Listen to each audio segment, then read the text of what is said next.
anywhere on earth, get you right here with me. Rocking with Jada Jae. Watch the movement. Don't judge my life.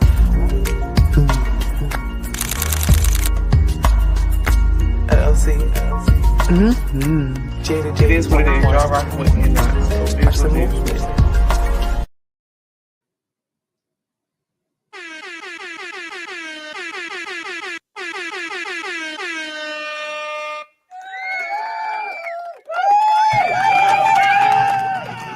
Yeah. What's going on? What's going on, world? What's going on? Coach, we there? Mid-major mindset in the building. Jada J's the voice you hear. Coach P, you there, my guy? I am. How you doing? How's life? I am well. Welcome to Mid-Major Mindset.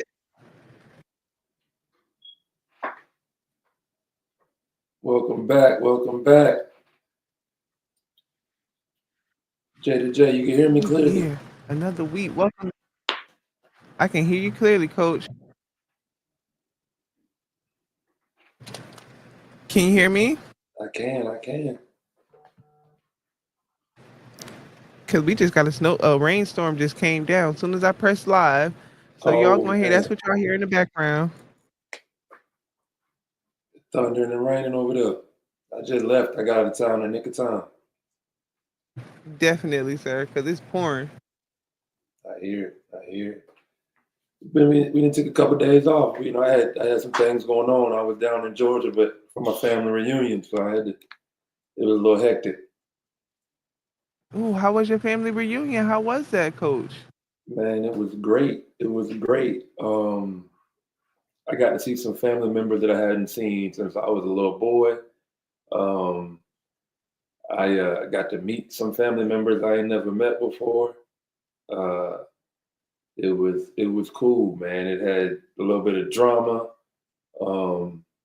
with some family members and some stuff that we got to deal with internally with the fam. But it was great. It was great to be home. Great to have a lot of family there. What was you on this weekend? I've been in go mode, Coach. I've been in trying to get my life together and outlining and pitching and all that good stuff. So it's been a very productive weekend, I shall say. Eventful, but productive. Absolutely, that's great. I see you. I see you putting a lot of work in behind the scenes with some of the stuff we're gonna be able to put out there to draw some more attention to ourselves, man. So that's definitely appreciated. You're doing a great job with that. Keep that up. Most definitely. Thank you, Coach. And we will be working on a better distribution and all that stuff.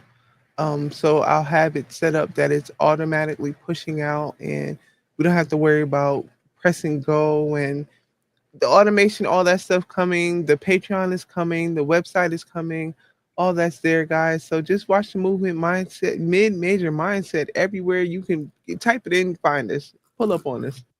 Absolutely. Man, I decided to give my PlayStation to my son, man. I gave my PlayStation 5 to my son. He made such a great. Yeah, man, he did such a great thing. Yeah, I gave it to him. Let me tell you why. His freshman year of college, him and his brother shared a PlayStation 5 because they had one and something happened, so they had to share one at the house. And he went to college and he left the PlayStation for his little bro. Right. So I thought that was real big of him. So we was there in Georgia and I was like, man, I'm gonna go ahead and just give him my PS5.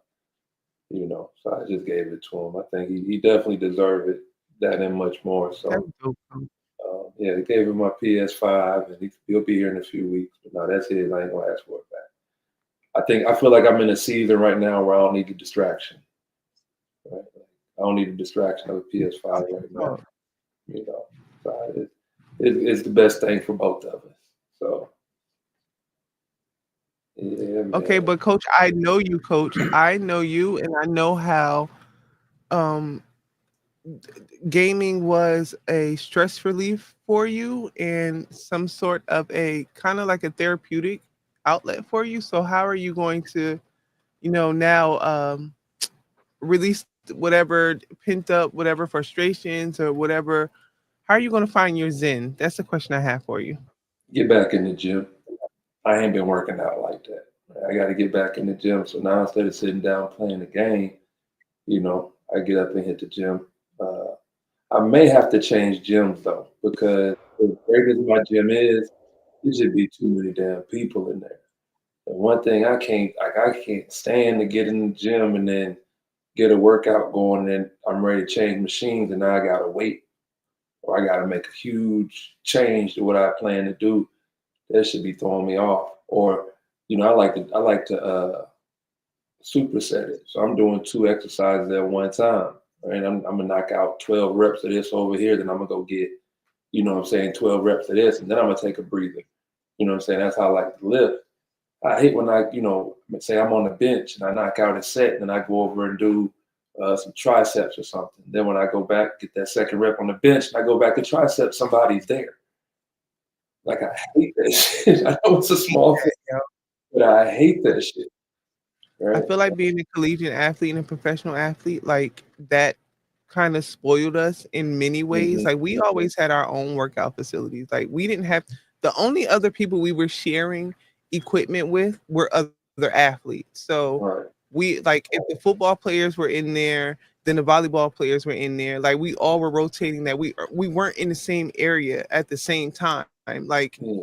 teams of people. Like so I don't understand the concept. I don't know. Anyway, but we never had to, and we never had to worry about our weight being like, I despise that for the very reason why I hate going to public gyms now. Like, I don't like that. Yeah. Yeah. So I'm just gonna get in there Like, in that's so times when whack to me. Nah, let me bang this shit out. How about one to bang this shit out around like minded people? yeah. A lot of people just don't know. And people ain't that considerate. So um yeah, but now I'll probably just start going, at like 5 in the morning, stuff like that. Yeah, so that's why I'm okay with giving the PlayStation. I want to read more. I used to read a lot more. I got that PlayStation. I ain't been reading the same. So I want to read. I want to get back to reading. So yeah, just give it up for a little while. And if I need another one, or if I want another one down the line, I'll buy another one. But you can keep that one. I can get that one back. Nah, coach, the next one we want to be sponsored by PlayStation. Hey, sponsorship, PlayStation sponsorship. Hey, Yeah, hey, EA I ain't against it. sponsorship, I ain't 2K against it. sponsorship. Not at all. I ain't against it. I tell you what else I did. Man, I went to church for the first time in like 20 some odd years. Outside of, what I'm saying, like I've been to church for like a funeral or something, but like to actually go to a church service, man, I ain't done that uh, in a minute. Like I said, 20 some odd years. But How'd you feel to be in the house of the Lord? it was cool. It was cool.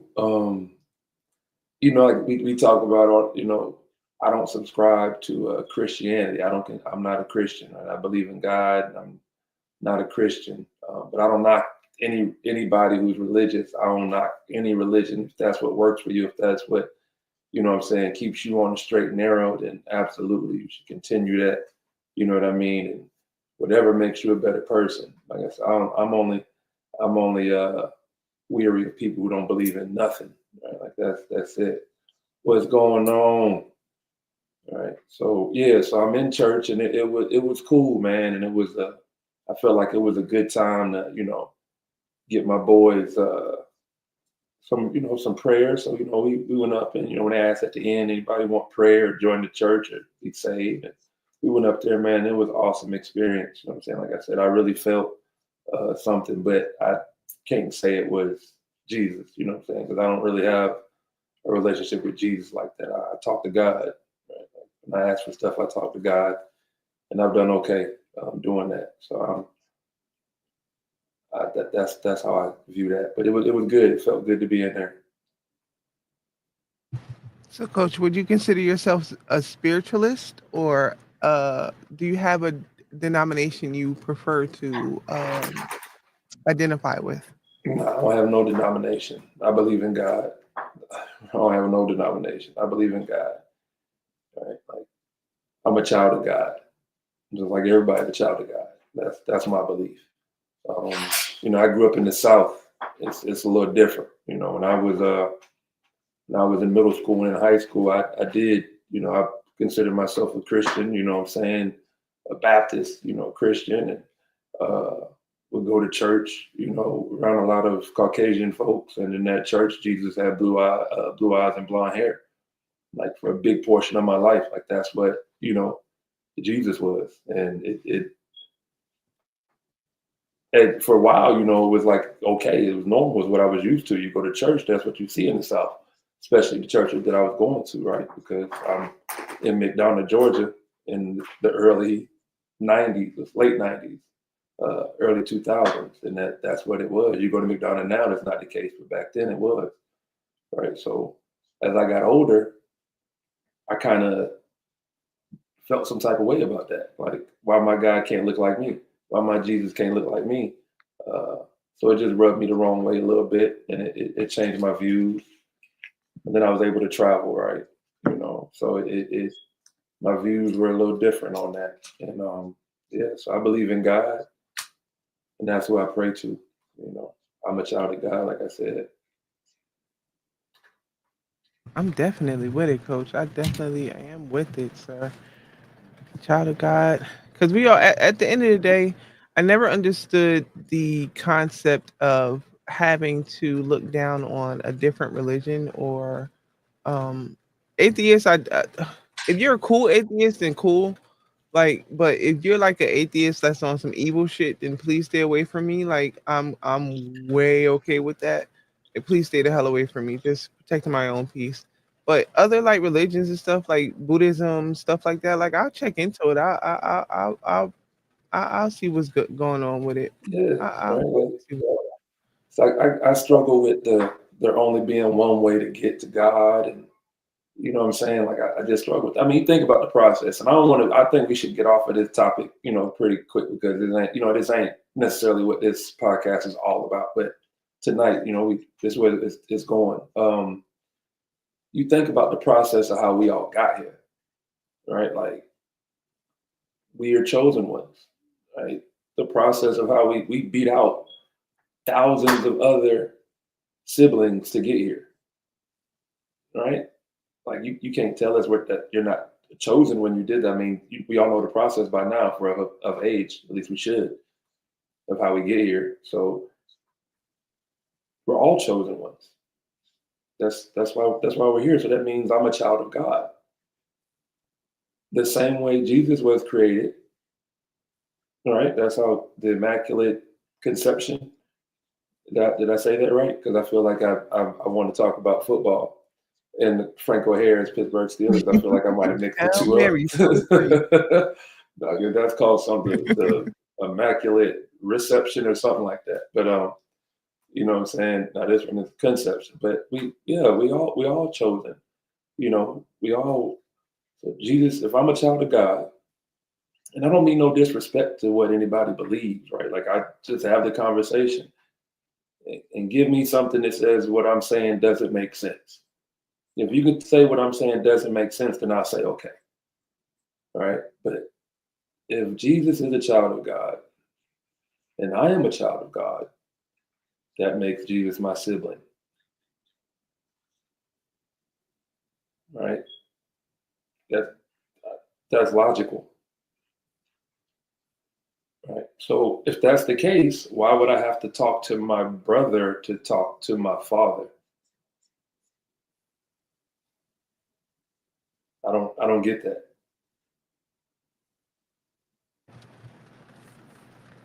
I would I never make feel one of like my okay, so even in the household, like if you have the eldest son, like the eldest, or like, all right, so let me speak to my own. I have female homegirls that were the eldest daughter, and it's so much responsibility that comes to that eldest daughter. And a lot of dynamics, the eldest daughter has a lot of responsibility. A lot of like the youngers do come to her before going to mom, before going to dad. Like So I guess maybe in the concept in my head, that's maybe why that's not really, really foreign for me. Um, because I kind of understand, Right. but yeah, What if the mom said, this is how it is. This is the only way to communicate to me. This is the only way to get to me is through your older sister. Would you feel loved? I ain't gonna hold you. I went to a church where I couldn't get directly to the pastor, like so, kind of, sort of, like it The kind of pastor's not your was. creator. The pastor's not your creator. So it's not the I see same. what you're saying. True. The pastor's not your father. All right. So I'm talking about if you're one of your creators, your mom or your dad, right, said, hey, this is it. Don't talk to me. Talk to your sister. The only way to get to me is to talk to your sister. That's the only way you can get to me. Would you feel loved? Yeah, I would. You would feel loved if your mom said the only way you can talk to me is to talk to your sister, and your sister can talk to me, but you can't. You would feel I would loved. still, yeah, I would Okay, I still feel wouldn't. That's love. not love to That me. That's not the type of love that I expect from my creator. That's not the type of love I expect from my creator. I would, if But my if I father grew up in told a me the only household and way I that's could how she go ahead, told me, if I grew uh, up in a household and that's what they told me I had to abide by, I wouldn't know any different. I wouldn't know any well, better. but guess what? I do. We can. This is what I'm saying. I grew up and I felt like that at a certain time. Like, this is what I'm supposed to do. I'm supposed to go into this church. I'm supposed to pray to this white Jesus. I'm supposed to be here doing that. So that right there, I'm saying that my maker is white. Right? That is what was ingrained in me. Then on top of that, slavery. Because this is the Christianity that was given to me. And that's why I say I don't think the Christianity that was given to me is the Christianity for me. Right? The oldest Christian Bible comes from Ethiopia. That's not the Bible that we have here. So I don't know. Again, you told my ancestors they couldn't read, but yet you shared your God and your religion with them. Does that make sense? You didn't see them as a human being. You saw them as 33. Does that make sense?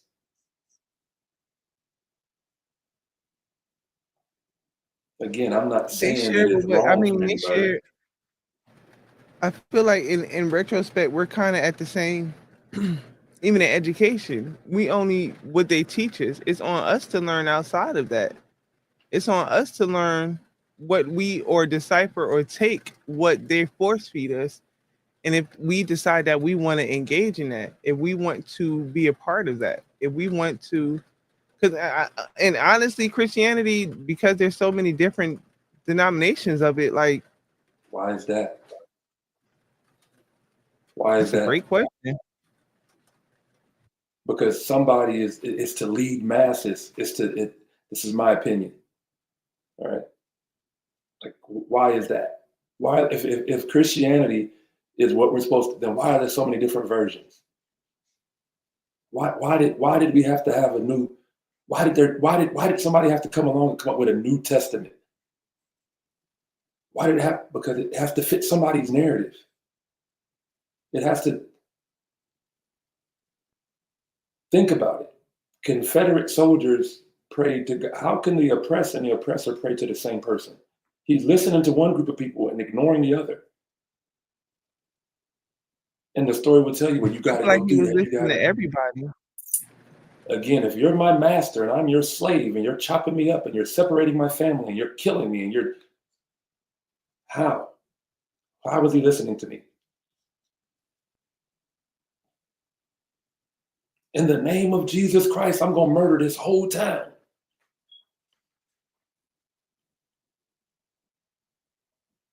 That's blasphemy on them.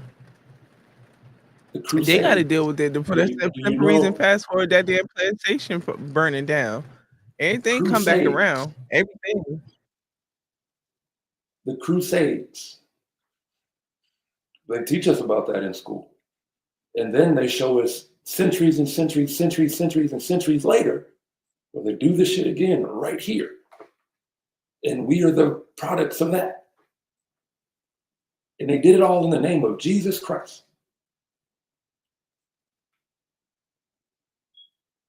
So I'm saying, so it's hard for me. I've asked for Jesus there. I don't recall me saying, Jesus help me, and it actually like, but when I started talking to God,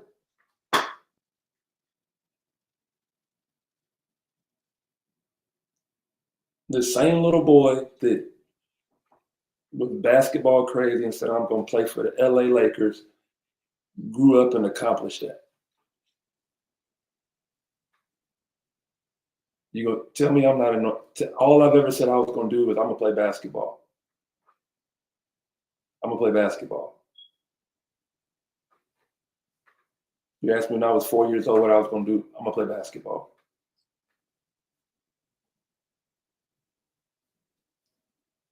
So it's hard to tell me I'm not. Yeah, so, but here, it's hard to tell me I'm not anointed because I know a lot of people who had that dream.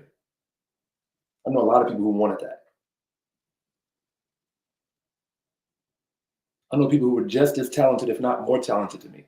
And it didn't work out for them. I know dudes that had kids early and that was the end of their career.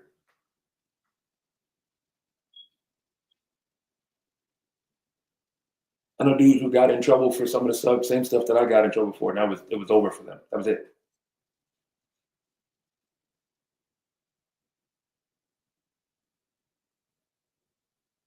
All right, like, and then there are times when I get distracted by the world and I stop taking care of that relationship, and I paid for it. But when I come back and start talking to them, things turn around. Always. So that's what I'm saying. And maybe there'll come a point where me and Jesus will develop a relationship. All right. But as of now, it hasn't happened. I know my Bible. If I read the Bible, I listen to the Bible almost every morning when I wake up, ride to school, give little man headphones so he can listen and do whatever. And I'm listening to the Bible, listen to my word. What Kendrick say? Kendrick smoking some kush, listening to Corinthians, reading Corinthians, like that. Yeah. So I know my word. I'm into the word. I enjoyed church. I enjoyed the sermon. She was talking about Exodus. That's right up my alley. My favorite book. You know what I'm saying? It's my favorite book. It's one of my favorite albums. One of my favorite songs. I love talking about Exodus and Moses and what I love it. I love it. I love Genesis. I love the Bible. It's a great book.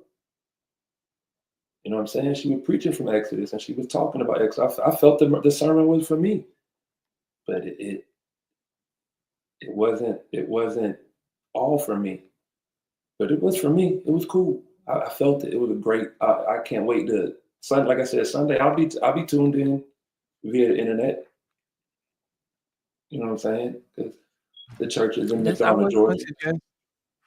I was going to suggest this guy to. Maybe I suggested it to you already. His name is Pastor Darius Daniels, and he's from Jersey, but he went down to Jersey. I mean, he went down to Georgia, and he's been taking over down in Georgia. Okay. So he opened up one location in Gwinnett County, and then he opened up recently, like maybe 2 Sundays ago, he opened up a location in Stone Mountain, DeKalb area. Okay. And like I feel like you might rock with him. You might get down with his flow, what he teaches, how he teaches. Like he really is doing great things. My homegirl put me on years ago in Jersey before he even came down to Atlanta. She put me on, um, and just been rocking with him. But to see how he has grown in like a very short period when it comes to this God thing, when it comes to this church thing, when it comes to this leadership thing, when it comes to this shepherd the thing. Like Right. it's pretty fascinating, and I respect what he's doing. But I think you might rock with him. I think you might like what some of the stuff he's saying over there, and he might be able to help you and have some of those answers that you have. Like he got his own app. Like Pastor Darius doing his thing. Like he really, I try to apply for his social media uh job. Like he really doing his thing, but he might have like be able to answer some of those questions. I don't know. Yeah, there may not be answers, right? It might just be good And it might not conversation. be. I'm cool with that too, right? Like, but we'll see. That's my spiritual journey. But I'm here huge in this, spirituality, uh, the ancestors, right? Like I'm really big on the ancestors. I got a lot of elders in my family right now. My grandfather, who was there, 91 years old. My grandmother, who was there, 87 years old. Um, I had aunts there that are, high 70s, 78, 79. So I got a lot of elders in my family. And the blessing is that you get a lot of knowledge. You got a lot of knowledge around you. But the sad part is, they got to leave at some point. Um, so yeah, that's something that we've dealt with. I lost my other grandmother 2 years ago. She was 85. So yeah, and Sorry to even hear on that. my mom's side, yeah, I got Alberta is on Alberta is like 88. My aunt her real name is Geraldine. Again, this is deep south. My aunt Geraldine is like 80, 85 plus. My uncle Butch, like 80, approaching 90, if not 90 already. Um, Aunt Cookie got to be 70, close to 80. Um, See, I got a lot of elders in my family. My grandmother had 12 siblings. There's 13 of them on my mom's side, and on my dad's side, it was 7 of them. That is a very very big family. Hmm. Oh yeah, on my mom's side, that I don't know all my cousins. But shit, on my dad's side, I just met some cousins too. Man, listen, I don't know if y'all know about Panamanians. I know that's another comment. I gotta make sure that's okay to talk about. I gotta clear it off with family before I start talking about that stuff. Let's get into some of our topics tonight. When uh, So Coach Don Staley revealed something, was it on the Breakfast Club interview or in the book? yeah, so we talked about it briefly. We talked about her in the last conversation. We brought up her interview with the Breakfast Club, but I also found it interesting that she did, and I wanted to make a snippet on social media and do a breakdown on this. So perfect. Anyway, but she brought up the fact that Asia Wilson was dyslexic. Yeah. She was or it is. Can you not grow out of that? Is that not something you get over? It may be, but she's been public talking about how she still has struggles with Ah, true. Okay, it. cool. Well, not cool, but shout out to Asia Wilson because Yeah. It was innocent. It's um okay. very innocent Asia. Because low key, high key, I probably was dyslexic because I was hooked on phonics as hell growing up. Like I know I was hooked on phonics. Hooked on phonics definitely worked for me. And then getting into what really worked for me was somebody giving me Omar Tyree's book Fly Girl. And that was the that opened my world to the whole world of fiction, nonfiction, urban fiction writing. So that really took me over the edge in middle school. But shout out to Asia Wilson because just learning that this woman is dyslexic. She fights with this every day. Like she's wrote a number one New York Times selling book. How hard that had to be for her is being as dyslexic. She stands on stages now to speak in front of people, like how words not get jumbled up, like to even be able to read a teleprompter at award ceremony or something like that. Just little things like that. I just found that very interesting. And I also wonder how many other athletes actually struggle with learning disabilities, and people kind of maybe just push it off as they just being dumb jocks. Like, no, maybe how many athletes really do have learning disabilities? Man, let me tell you, I can't say them dude. It's some very talented brothers in the NBA, no doubt about it. But everybody not a genius. Everybody not a Mm-mm, not genius. at all. Not at all. That's just the reality of it. My sister battled with dyslexia. I mean, she still does. You learn how to overcome it. For those that are able to. But some of I think there are different I guess levels or stages of it. I guess. But my sister, I remember in high school when she was diagnosed with dyslexia, and I didn't know what it was. So they had to explain to me what it was, and yeah, like it's real. It's a real struggle. Um, it's a real struggle. But I mean, it's great that she can overcome it. Anytime you have somebody with like that kind of star power that can advocate for young people, who are dealing with something, you got to be excited for her and also those young people that she's going to be able to impact and help out, in their journey. So definitely want to give her flowers and you know, everything, all the greatness that she is, Miss Asia Wilson. So thank you for everything you do and continue to kill them on the court.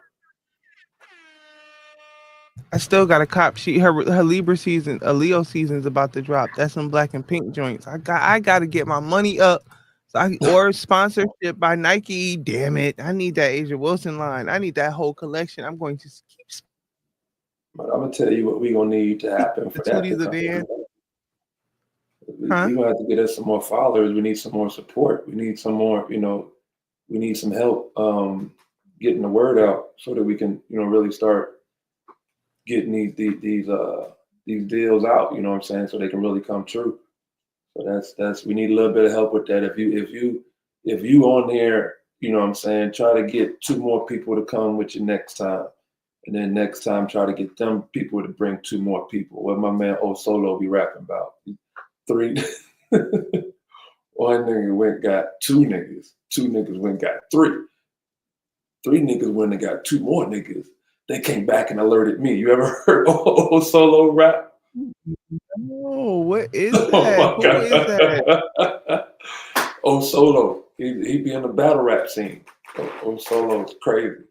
He funny. Like he need to be on Wild 'N Out. Like I'm pretty sure he's gonna be on Wild 'N Out soon. Like he's hilarious. And he's all over the rap scene, the battle rap scene. I still do the Smack. Like remember the Smack DVDs from back in the day? Speaking of battle rap, this wasn't even on the list, but we could go here. We could go here. I do remember the Smack DVDs. I definitely remember the Smack DVDs. So I follow that on social media on my Facebook. I follow that a lot. So I get a lot of Charlie clips and uh, Hitman and yeah, Mook do different now. He don't really Shout out to dap with the guy. Tsunami. Shout out to Surf Turf. That's locked up. Mhm. Free Surf Turf. They Free be talking, they be saying that name a lot. who I else don't was know locked him up? like Al. that. Yeah. Surf Turf was one of them. He was one of them. He is one of them. He's still alive. He's still doing. He locked up with Casanova. Matter of fact, yes, they had him Mm. out in the Green Monster in Essex County. I like Casanova, man. Casanova Jamaican, right? Or what? Yeah, Yeah, Casanova, he's my little Jamaican. type. He better be glad his little young ass married, cause he my little type. His little Yeah, cute man. little thick self. I ain't saying all of that. I'm just saying I like his music. I like what he had the joint with uh, him, Idris Alba, Sean Paul, and what's my girl name? Toast. Yeah, he had a joint with them. Put me on. I'm gonna listen. I'm All gonna right, check that out. give me 1 second. Give me one But second. Give me 1 second. We gotta speaking of definitely battle do the rap, music. we're gonna go into this. We're gonna go into while you pulling that up. We're gonna go into the whole Papoose and Remy Ma situation with Clarissa Uh, Shields. It's still sports, so we gonna tap into that real quick. listen, Remy better chill. like on some real shit, right? Because she don't want them problems. That's What just the reality problem? of it. She Clarissa? what ain't she don't want them problems. I honestly don't think Clarissa will let it ever get to that point. I don't. I I'm think just saying though, Clarissa. True, true. like what are we doing? Like and then to me it's like, do you still want Papoose? In Do my you still opinion, I want him? feel like they're both still in love. I feel like they both still want each other. I feel I like don't they see honestly. Papoose talking to me. Am I missing something? Is he talking about her or reaching out to her? I think it's Yeah, Remy went on he a is. whole. That's why he would. That's why he came back in rebuttal because Remy was the first one that put all that on blast. Remy put it on blast like, "Yo, Clarissa, the reason why you didn't go to Africa is because he didn't want you there. Like he in Africa reaching out to me. He keep texting me. He keep telling me that he want me to be there. Like she showed all the texts and she came with Mm, receipts. Like she was showing everything. That's why Papoose filed a divorce that day. Like the Papoose was on some recovery, like some all right, well let me get this, let me get it rolling then. Remy definitely Papoose. I feel like I don't know, D. I feel like they both in love and they both hurt. Remy kind of said that. She was like, I know that girl wasn't lying. I just was hurt. I just was hurt. man, they both need to grow the fuck up. That's what needs to happen then. But I don't like messiness. So I ain't gonna. We can rap about it. But, you know what I'm saying? We gotta rap about it. I get that. They need to grow up. That's my take on it. Either be together or leave each other alone. 'Cause eventually somebody. I Because in mean all, that. Uh-huh. I, if you about to, I feel like you about to say somebody's gonna get hurt. You just don't like it. It don't mean physically, right? Like it don't mean physically, but like ain't no way this shit. I mean, I guess in the messy world, it makes money. I don't watch Love and Hip Hop, and this sounds like Love and Hip Hop type shit. You feel me? Very much so. Very much so. It's definitely been giving days of our lives, Young and the Restless, just the hip hop version. I would pray because and I was gonna tweet this out the other day, and I was gonna tag her directly because I can see that this girl is Clarissa is open for Papoose. She is in love. Like she is really, really feeling this guy. She in her soft girl era. She's being vulnerable with this man. Like she's speaking more on social media. Like she's sharing more. Like she's really in her soft girl era.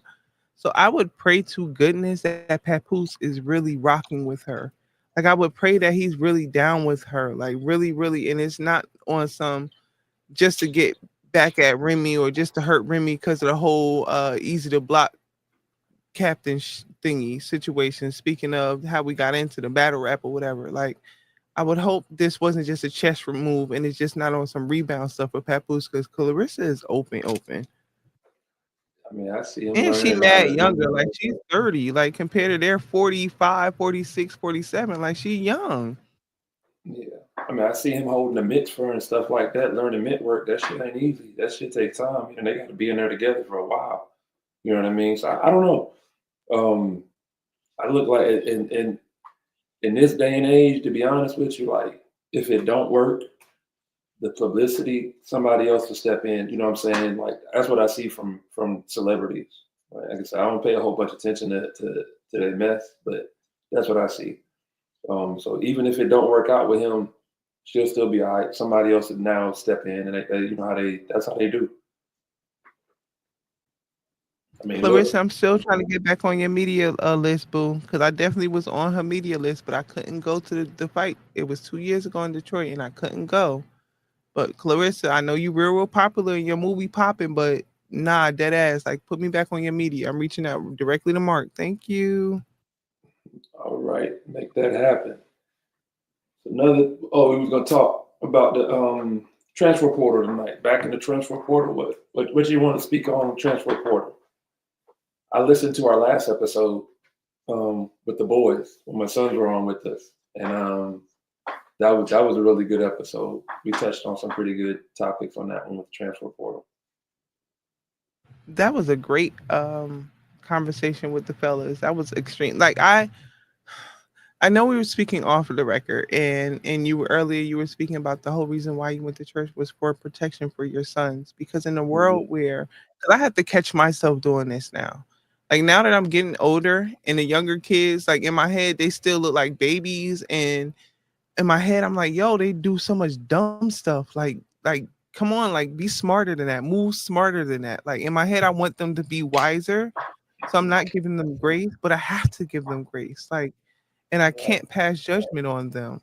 Like seeing your, if I see, like, I try to do this where I am. If I see a group of guys, the YNs, with their what they call them, shiesties and stuff now. Hmm. Like I try not to have no fear. Like I try not to instantly just fear up. Like I try to like still speak to them, like, or compliment them or something like that. Like not knowing what they be on, but just still like, nah, little black boy, I see you. Like you don't gotta be on that rah rah crazy stuff, but I see you. Like somebody sees you. Like somebody's acknowledging you. Like, and I don't have to be a bitch about my delivery to them, or the bitch about how I communicate with the younger generation. Like let me be accountable and not pass judgment on them just because they look a certain way. I know that went on a rant, but I had to get that off because I find myself doing that, and that's not cool. Like that's not. I'm from the hood. I had locks in my hair. That's not cool. How dare we pass judgment on the younger kids just how they look? Because society already going to do that to our babies. They already going to do that. How dare we put that on them too? I completely agree with you. But let me also say this: as a black man that's 41 years old, has three sons. Excuse me, I'm sorry, four sons and a daughter. We're talking about the boys right now, though. When I walk the street and I see three or four young YNs, YNs, and they got those masks on, I can't afford to drop my guard and say, "Oh, they're somebody's babies." Now, YNs know exactly what they look like. Therefore, they are trying to attract that attention. They think that is cool. If you think that is cool, there are some things that come along with that. You got to worry about things like me, that if you make me nervous, I'm going to knock your young ass out and ask questions later because y'all shoot, y'all don't fight. The people that you're Facts, trying to look like, they shoot, they don't fight. Right? I don't know why we're facts. trying to make this YN shit cool. I don't like it at all. I don't like it at all. Understand when they're trying to set your ass up for something. Understand that. We were talking about that with the mask. Remember in COVID? I was telling during COVID, I was telling people I felt like they were trying to set me up because it's cold. I got a hat on. I got a mask on. I have a hood on, and I'm big and black. Even my fiance said, VP said, "You look scary." When COVID first started, and I had to go to the grocery store and I had the mask on, you look scary. Oh, VP, because VP from Brazil.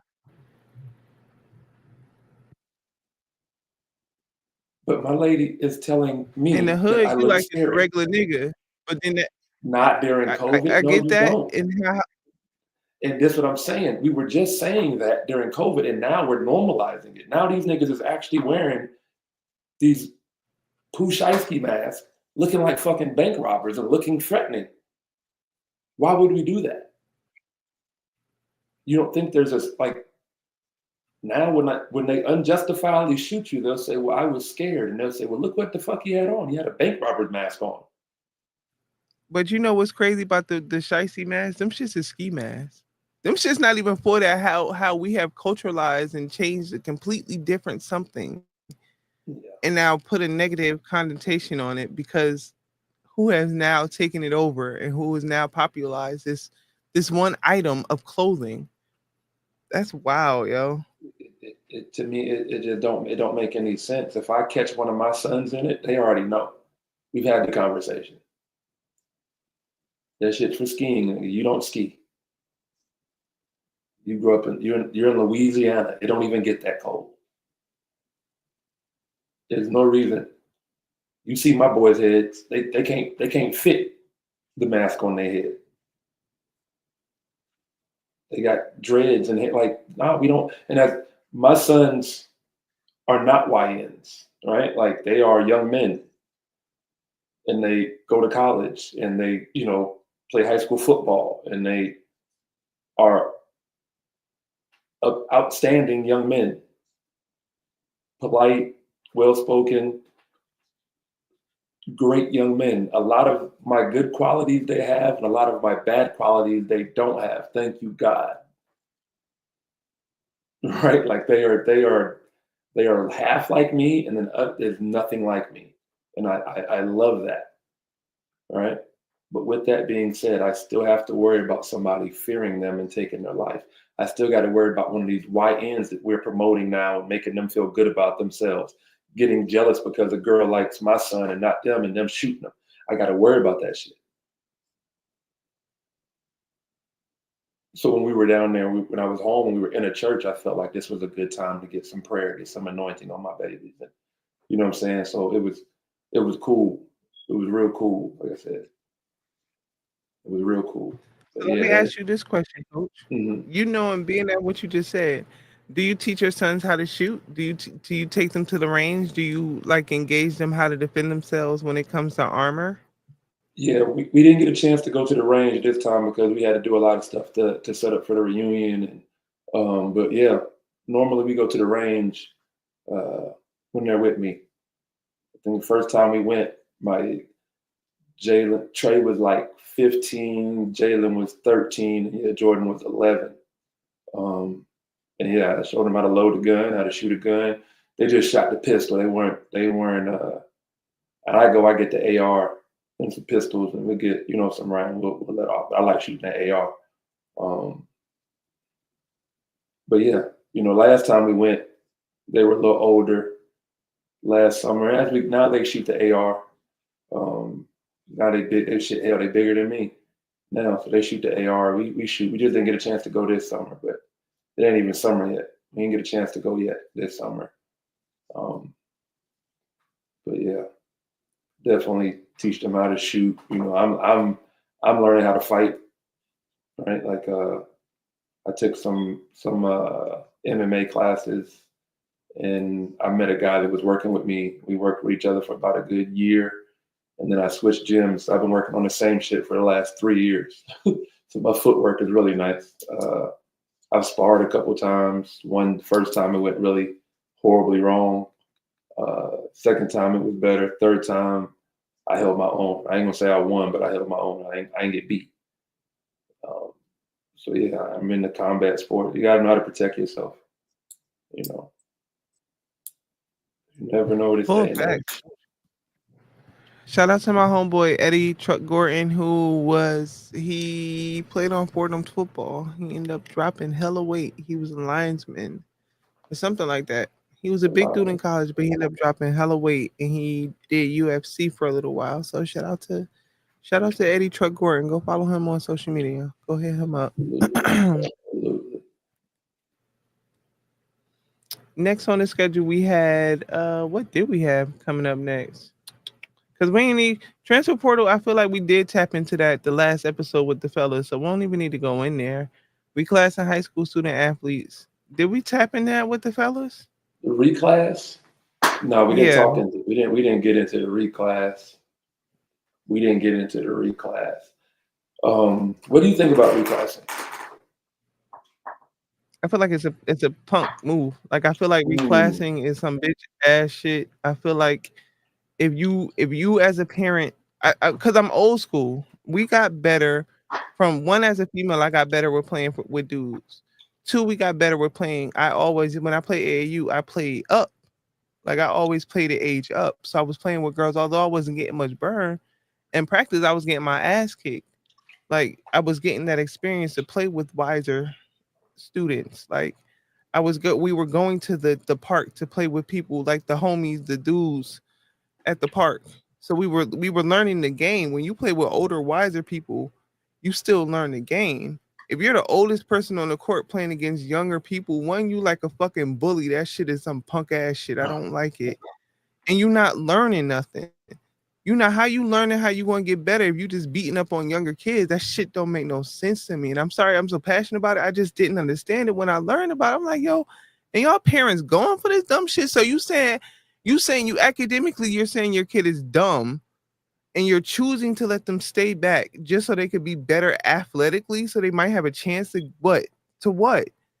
Because Right. only 1% of athletes go professionally. So what the hell are you? I don't. Oof. Sorry, I just got Yeah. the. That burns me. I don't get it. I don't get it. So it's a few different ways to reclass, right? Um, and there's a few different reasons to reclass.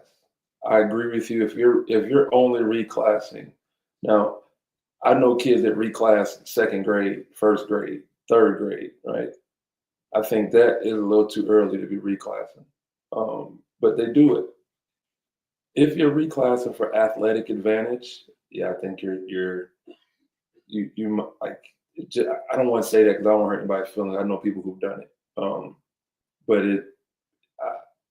I don't I'm feel. gonna I hurt they feel like feeling. you That's feel stupid. right. I disagree with that. Right now, if you're reclassing the kid because socially he needs more time or she needs more time, cool. I understand that some of these kids are really small for their age, right? Like I got a seventh grader, I got an eighth grader, I got an eighth grader that is really really small, right? Like I'm talking eighth grade, hasn't hit 5 feet yet. A little boy who barely weighing 100 pounds. I may reclass him if he's a good basketball player, but I'm also reclassing him because it's a good chance he might get bullied and mistreated next year in high school. He may need another year to develop physically, right? Like I'm okay with that, right? If a kid physically is not ready to move on to eighth grade, I mean to high school in eighth grade, and you reclass him, I'm okay with that. If a kid socially isn't ready for high school or the next grade, right? I'm okay with that. But for pure athletic reasons, yeah, I disagree with that. Now, I reclassed, but I reclassed at the end of my high school career.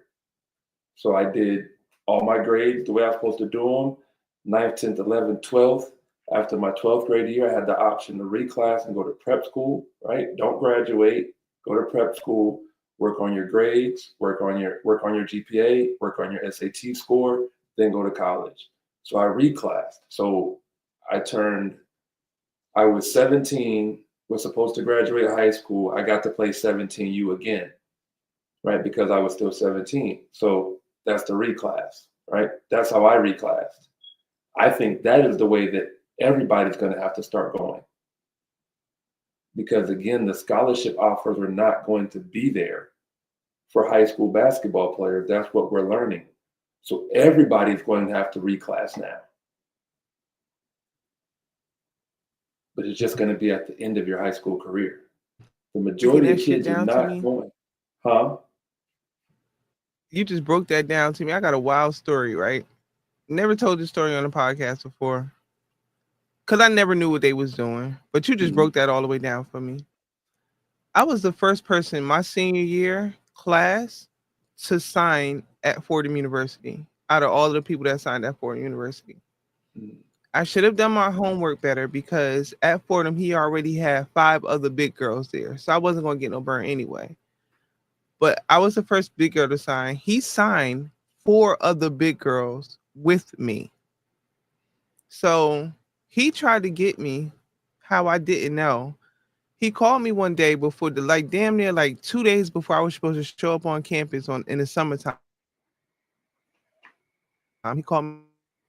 We think you should go to prep school for a year and then come back and rock with us. We don't know how academically you'll hold up this, that, and the third. I'm like, yo, I passed clearinghouse. Like, I'm good. Like, I don't have no nothing. Like, I'm good to go. I didn't, and I told him this shit up, and I was like, "Yo, if I go to some damn prep school, I'm not coming to Fordham. I'm taking my ass to UCLA, sure I should have been, or if you going like I'm taking myself someplace else. Like if I'm going to reclass or whatever. I didn't even know that was a term, reclassing. But this is what come to find out the reason he was trying to do that, D, because he was trying to get a player. I'm gonna say her name. So Rebecca Brunson was playing at, I think she was at George Washington. And no, I'm lying. She was at Georgetown. And Coach Reed came to coach at Georgetown. So they was trying to give Rebecca Brunson my scholarship and send me to prep school and then have me come back in to just to have her play. Now that's some bullshit. You are fucking with you, and then you not even telling me this as an athlete, and I gotta find this out years later.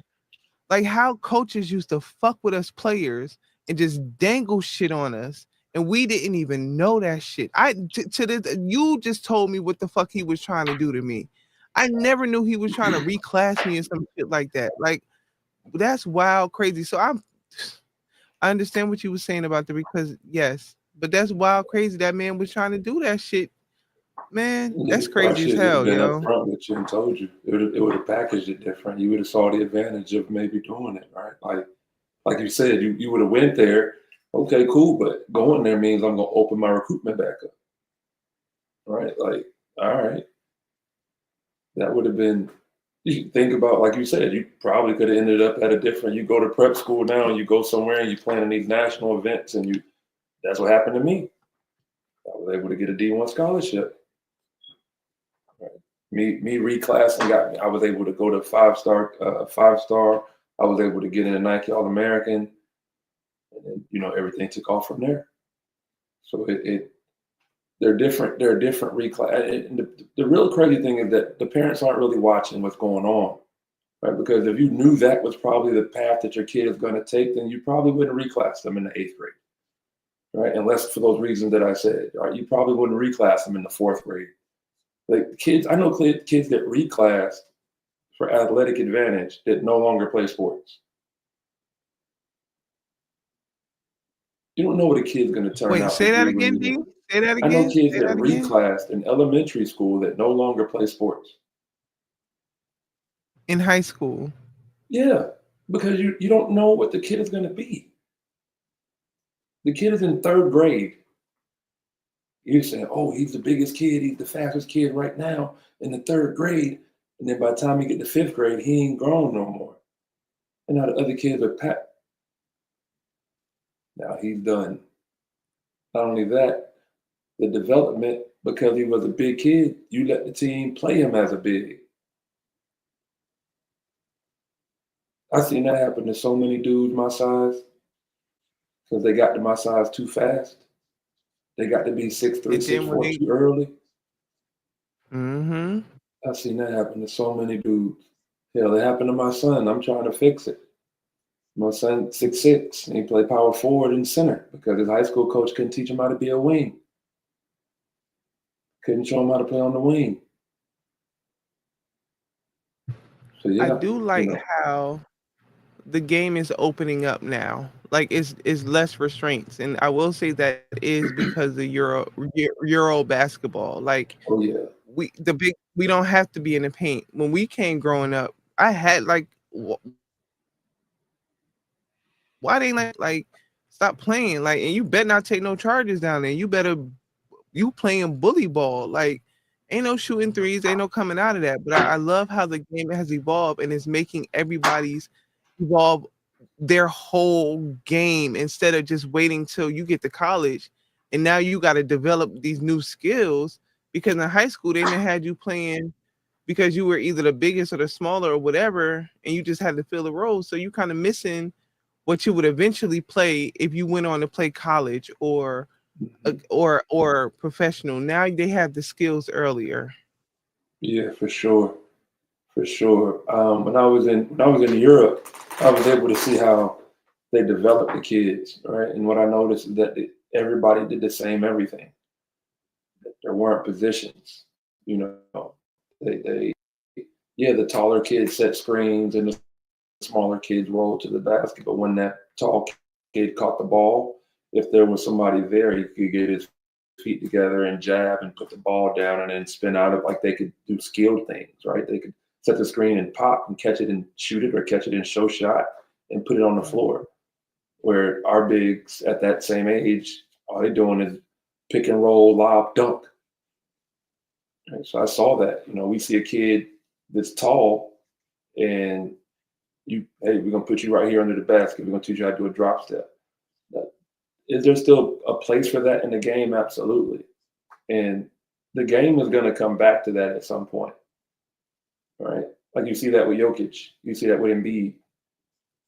The game is going to come back to where there's going to be a dominant post presence on the block, but he's also going to step out and shoot threes, right? Like it's coming. Jokic, I mean, hell, that's Jokic, right? When Joel Embiid was healthy and he was in the MVP talk, that's what he was doing. That's what makes Karl Anthony Towns SDS pretty solid. Pause that whole statement, though. When you put that whole statement together, it gets crazy. Wow.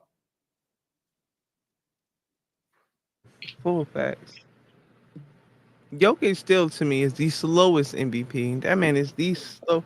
Him and they play like they play like WNBA players, and y'all love them. I don't understand. What does I that don't mean? understand. They play like the fundamentals. They just play like really slow, basic fundamental So ass basketball. I wouldn't make that Huh? comparison. What player in the WNBA would you compare to Jokic? No player. I'm just saying all of them. I'm saying the way they play completely.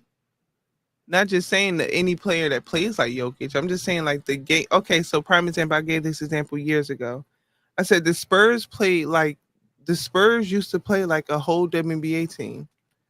The Spurs fundamentally like played like a WNBA team. I'm talking about with Timmy and Parker, and fundamentally like they used to play like WNBA teams. It just was different because it was men, in my opinion. Yeah, I wouldn't say they played. I would just say they played good basketball. Right? Like just like if I see a WNBA team that moves the ball and cuts and has good spacing, I'm not going to say, oh, they play like an NBA team. I'm just going to say they play good basketball. Right? So that's why I didn't understand the verbiage on that one. That's all. That's why I was asking. Like, Fundamentals. I feel like yeah. NBA there is no like NBA. There's lack of fundamental. If James, okay, prime example, James Harden is allowed to take 3 step backs. There is very little fundamental. It's geared more towards how many more points we can get up and how much more entertaining we can be. When you say fundamentals, like what the footwork isn't fundamentals, the ball handling isn't fundamentals, the shooting isn't fundamentals. We say footwork, and we you say footwork, and the first thing I think about is James Harden taking 3 steps, and nobody calling that a travel. So That's no, I NBA rules can't. are different. The NBA rules are different. But if I say footwork and the first person you think about is James Harden, then your definition of footwork and my definition of footwork are not on the same uh, like plane, right? Because although James Harden has some crafty, step backs and stuff that he does, um, but again, the NBA rules on a step back are different, right? Like with travel and all of that, like gather steps and things that in college and in FIBA and high school we're not allowed to do. Right? Like, and I remember looking at it and be like, yeah, that's a travel. And then there's a guy, I can't think of his name, but he plays around with a lot of different footworks and rhythms, and then he'll break it down on why it's legal and what league is legal in. And after watching the clips and then actually Googling the rules are worded so fucking confusing that, yeah, this shit's legal. Like it's in NBA rules, it's legal. But when I think about But footwork, that's the fundamentals. The NBA, there are no, if they're changing the rules, if they're literally changing the fundamentals to make it more appealing, or whatever they're doing of why they're changing it, then they need to teach that to everybody. Then no, they need to because change. it doesn't apply. It doesn't apply to your rules. Again, high school basketball, college basketball, FIBA basketball is not the NBA. Like it doesn't need to like that. That's not a rule that needs to translate to high school and college basketball. The NBA has its own sets of rules. That's what makes it the NBA. That's what needs to change in the WNBA and the college game. There needs to be a difference in the game. That's what, like in the college game, in the men's college game, you play 2 halves of 20 minutes. So when you get to college, you get to the NBA, you're playing 4 quarters now. In But college game, I don't understand why they changed that for the women, but didn't change that for the men. Like I still don't understand that it's because we never used been to the play 2 same halves. though. It Because you got to was. We remember, used to play 2 I'm halves. talking about on the women's side. I don't know why they changed it. I don't know why they changed it. They should have kept it the way it was, in my opinion. Again, I think that the WNBA, women's basketball, that whoever is in charge of it, like who was ever in charge, like it just to me, it's not like you take golf, right? In golf, men and women don't start from the same tee. This goes back to the very first conversation we had, right? About lowering the basket and all of that. This comes right back to that. I don't think the people on the women's side who are in control make the best decisions. When guys leave college, this is why on the men's side, we would never make a comment like you made the other night because you was like, Caitlin Clark is a rookie, but she's not really a rookie because she was at UConn and we would never compare the college experience to the NBA experience because it's a totally different experience. But because the two games are so similar on the women's side, you'll make a comment like that. But on the men's side, nobody's saying that Cooper Flagg is going to the league next year. And we would never confuse. We'd say, well, he played ball for so long, or a guy that played as long as Paige did. We would never say, well, he's not really a rookie. Arvydas Sabonis came to the NBA from being a European superstar at like 38. He's a rookie because he hadn't played the NBA game. It's a different game, even compared to FIBA.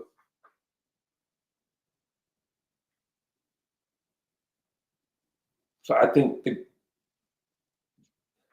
some of the college programs have bigger followings than WNBA teams because the games are so similar. The lines are. You feel what I'm saying? Nah, because I feel like You some of don't? the college teams have a bigger following because they were popular longer. The W1 is still very new. It's still what 25 years. 29. The explanation doesn't matter. It doesn't change the fact that what I said is a fact, right? The explanation doesn't matter. What did you say that was a fact? That there are college teams, women's college, UConn has a bigger following than any WNBA team. Well, not more than Caitlin now, not more than damn The Indiana Fever, now. the Fever, Yeah. right? That's the one team that can probably, you know what I'm saying, like compared to UConn, or you know what I'm saying, has a fan base that's bigger than UConn, a college program. On the women's side, Yeah, it would have been Tennessee, back in the day, yeah, UConn. back in the day for sure, right? But I don't understand why they did change the quarters, to 4.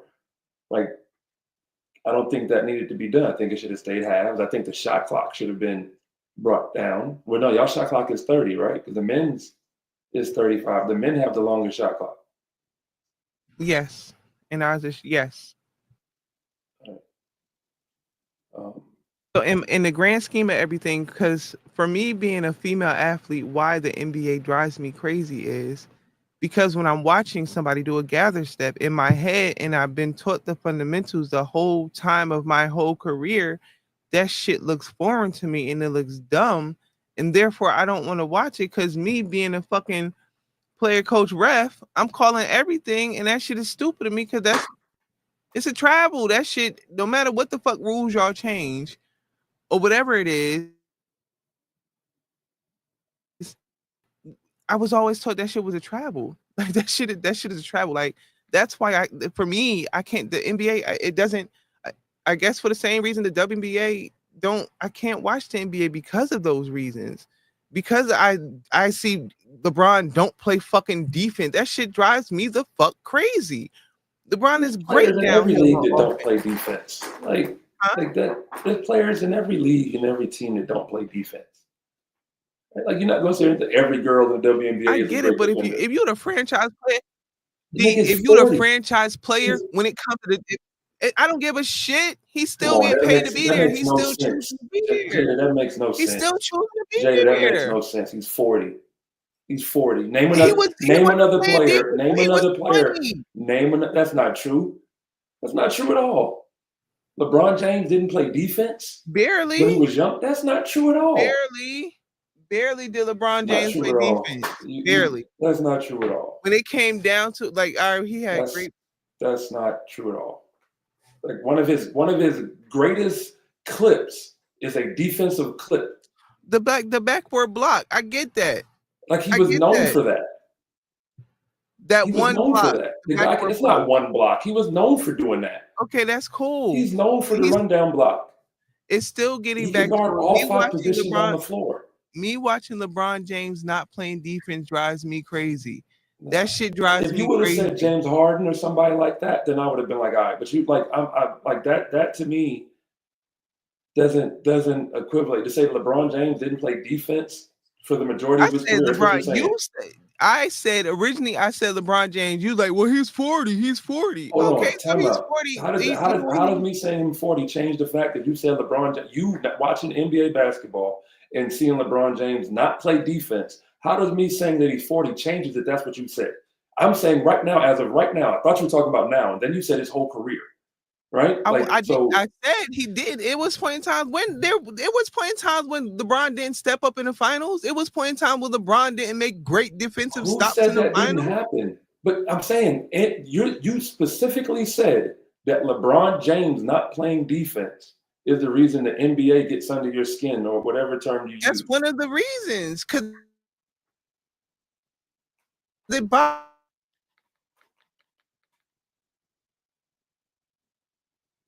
me him being me that he don't turn that shit on. And if he's 40, I don't care. I don't care because he's choosing to be there, because he spends millions of dollars on his body. I don't care. He's still a professional. He's choosing to be there. If he can't compete, name another then sit your ass 40 down. years old that was still doing what he's doing. He's still got basketball to play. That's clear. I love that he's D. I'm not taking that from him. I just answered the question. Name another player that has played into their 40s and produced the way he's still producing. Give me one. Give me one. There is no other one. So what are we talking about? That was you're sitting here setting a precedent. He's setting a precedent. Okay, go ahead. I literally, this is my opinion. Why it irritates me to watch the NBA. This is my opinion.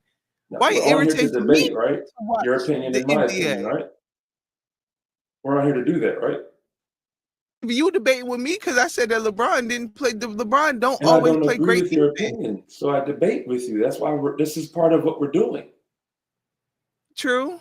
Okay, so what I'm saying is, if that is your opinion, I don't agree with it, because he has played defense over his career. And right now, asking a 40-year-old man, right, to play the same level of defense that he did when he was in his 20s is unrealistic. We did not expect Michael Jordan. We did not put it on Michael Jordan to go out there and win championships when he came back and was with the Wizards. We were just happy to see him play.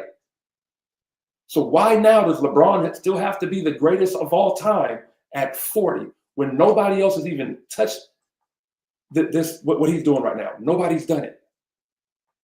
I'm saying play better defense at 40. If your ass can put up 30, 50, 40 points, your ass can play better defense as well. But I hear what you're saying. It's super unlogical, right? Because again, the fact that he's still contributing the way he's contributing and he's still doing what he's doing, at this point, we should just be in awe right now. Because again, it's never been done. I can't even say that. Knowing what the fuck the NBA players. Okay, so let's been done. Hold on. So let's go back to even medical. how far medicine has advanced, how much money he has to be able to put into his body. We don't know. I ain't saying this man taking steroids. I ain't saying none of that shit. But I'm saying he got the top of the top of the top of the top. So yes, yeah, He we lives in don't the know. times that he And yes, lives in. So now but it's his fault that he yes, lives in the time that he lives in and he take advantage. Like I don't get that argument, right? Like that, I don't get that argument. It's the same thing. Like when like you're blaming him for living in the time that he lives no, I didn't say and that at taking all. advantage of it and extending his career. You just brought up the money that he spends on his body, and we don't know Yeah. all the. And I was going somewhere with that. I didn't So get the whole rest of it out. okay, I'm sorry. Go ahead. The amount of money that he's putting into his body, I kind of said this earlier, the amount of money that he's putting into his body, even with age and all of that stuff, the reason why he's putting that amount of money into his body is to slow down his aging process. So yes, we can say that he's supposed to be doing something at 40 or supposed to be looking a certain way at 40 or supposed to be doing just because naturally genetics and the like natural world tells us 40-year-old men aren't supposed to be going out there doing what LeBron James is doing. But what I'm saying is he does have the money to keep his body up to be able to compete on that high level. And there's no his pockets are long enough that there is no he can go up and beyond to be able to make sure that his body is good more than a regular person. We're not talking about regular people. So we're not talking about regular people. But you're saying at 40 years old, you're saying Michael Jordan didn't do it. You said Kobe didn't do it at 40. Or was Kobe 36 when Kobe retired. 49? Kobe was 36 when he retired. 36, true. He was 36 when he retired. Right. I still want Bronny. I still want to see better defense from LeBron James. I feel like so okay, so going back to the original debate on this was the reason I said fundamental basketball and WNBA and men's basketball NBA and why I just didn't watch it. So I would think that why I suggested that they change the rules maybe on all playing fields. So maybe at a younger age we can get used to all these different rules and regulations when it comes to basketball. But I see what you're saying. This only applies to. I'm thinking gather step applied in high school.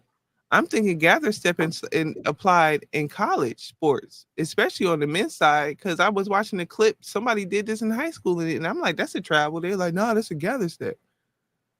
I'm like, "Damn, I What didn't was know they called were." in the game? Was it called in the game or they let it go? They let it go. They let it go in the game. I It literally got happens. bashed on YouTube watching the clip, and I was like, It "Nah, that's happens. a travel. That's a travel all day long." They're like, "Nah, that's a gather step." Oh, hey, you just old as hell. Get your It old happens. ass out of here. That's a gather step. It happens. I definitely wouldn't be listening to no niggas on YouTube though. But yeah, it happens. Um, it So wait, so happens. gather step isn't in high school. They haven't approved this for high school. Mm-mm, mm-mm. You So can gather. jump, land on 2 feet, and play off of a pivot, but most referees is calling it to the point where even if it looks like it, they calling it. I It remember might I had a not be, teammate. right? In, Like they used to call a travel on a Euro step. D. in a day, yeah, because it wasn't familiar. It was. You know what I'm saying? Like that's why. I remember getting called for travels on step back. I remember getting called travels So for you can step say. on a step back. Right? Like, the game So is that's what I'm always going to saying. evolve. So Like the let's game, make the rules evolve for everybody, for men and women, so there's no, no confusion. no, no, because half of it, there's. I'm not for that. There needs to be separation between the levels. That all the levels don't need to be the same. There's a process to this shit. A third grader don't need to be doing the same shit that a high school kid is doing. He needs to be working on the shit to grow to that level. There has to be levels. I see that. So the games need to be separated. high school basketball need to have different rules than middle school basketball, right? High school basketball then has to now have different rules than college basketball. Yes, you want some of the rules similar, but you do want some of the rules to be different. You want a 35-second or a 30-shot clock in high school. Okay, you got a 30-second shot clock in college. Now it's 24 in FIBA and it's 24 in the NBA. All right. I think it should be 24 in college as well. I think college should be 24. All right. But I do think the halves should stay the halves in college basketball. It should be some type of separation. It should not be the same as NBA. The 3-point line in the college game don't need to be as far as the NBA. You know what I'm saying? Like all the way through. That it needs to be levels, not the same, not uniformity in all basketball. Right. Wait, the NBA 3 is farther than In college, the other yeah. threes? Mm-hmm. And FIBA, yeah, a little deeper. FIBA moved theirs back. Right. FIBA moved their back. FIBA was interesting playing on that lane. That trapezoid. Yeah, that was so interesting to play on that. That was very fun. The trapezoid was different. Yeah, they changed that to the same rectangle. Now, I'll to counteract to play devil's advocate to my own little theory just then, right? In Europe, kids do play with a 24-second shot clock. But in Europe, they're famous for also allowing kids to play on a lower basket. Like they play on a lower basket till they're like 10, 11. That's true. All right. So I don't know. How it translates. I don't know. I do, like I said, I think both of them in Europe, I think they do. I like their system. And this is why the NCAA is in such disarray now with the NIL and the transfer portal and all that, because our system over here is crazy.